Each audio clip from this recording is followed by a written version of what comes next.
Anneliese Michel was a young German girl, devout, intelligent, and dedicated. At the age of 16, she began to suffer from violent seizures. Doctors diagnosed her with epilepsy, but she claimed it was something else. She felt something watching through her eyes, something ancient and dark, hiding beneath her skin. Medication had no effect. Anneliese began to hear voices that laughed during prayer, that blocked her from entering churches, that whispered, "You are mine now." She saw distorted faces on the walls, heard footsteps at night. She wept while praying until she bled. Her parents, desperate, sought help. One priest hesitated, another did not. The Vatican authorized the ritual, and so it began. The exorcism.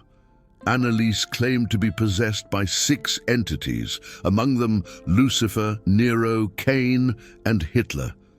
But there was something worse, something that refused to say its name. With each exorcism session, Anneliese screamed in languages she had never learned.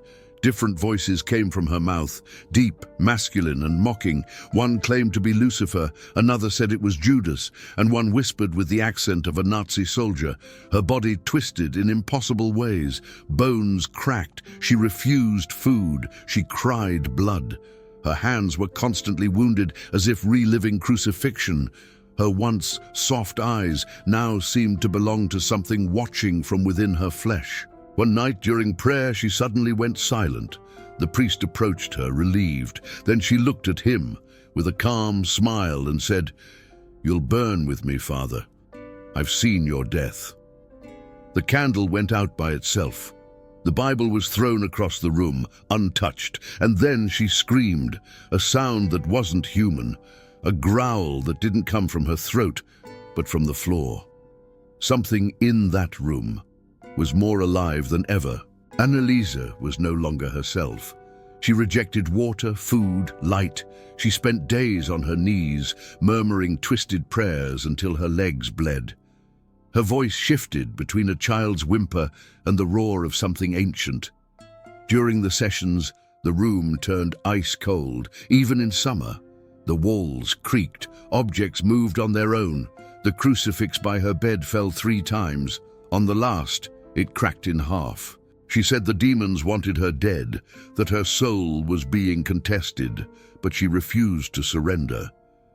"I'm paying for many. My pain is a shield for other souls." The priest began to doubt. He wept, watching her waste away. But every time he considered stopping, whispers echoed in the darkness, "She is ours, and you are next." During the 10th session, Anneliese lost consciousness for hours. When she awoke, Latin words were scratched across her skin like claw marks. No doctor could explain them. Then she looked at the ceiling and laughed. Alone. The exorcism had gone on for months. Anneliese's body was now skin and bone. Her sunken eyes seemed to see beyond reality.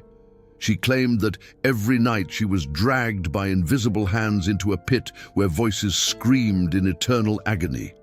During one session, she suddenly stopped screaming. There was a full minute of silence. The priest stepped closer, cautiously relieved. That's when she whispered, in a voice that was not her own, "He is here." The Ancient One. The lights flickered, the windows shattered. A stench of sulfur filled the room. Everyone dropped to their knees, unable to speak. Anneliese levitated for several seconds. Her hair moved as if underwater.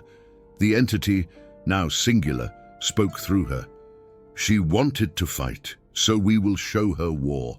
The crucifix in her hand burst into flames. The priest cried out in despair. But Anneliese, even possessed, shouted through the voices, "Don't stop, don't give up, he hasn't won yet." Yet her eyes were already black as coal. On July 1st, 1976, after more than 60 sessions of exorcism, Anneliese Michel took her final breath. She was 23 years old.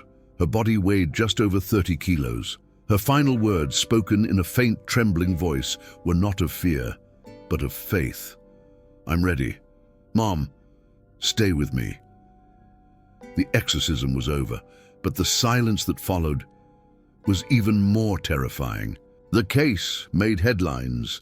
The priests were put on trial. Some called it fanaticism, others negligence. But those who were there swear evil was real. Recordings from the rituals captured voices changing tone and language in seconds.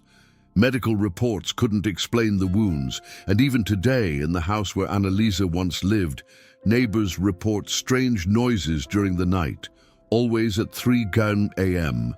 Years later, one of the priests said in an interview, "She saved more souls than we'll ever know, but the price no one should ever have to pay."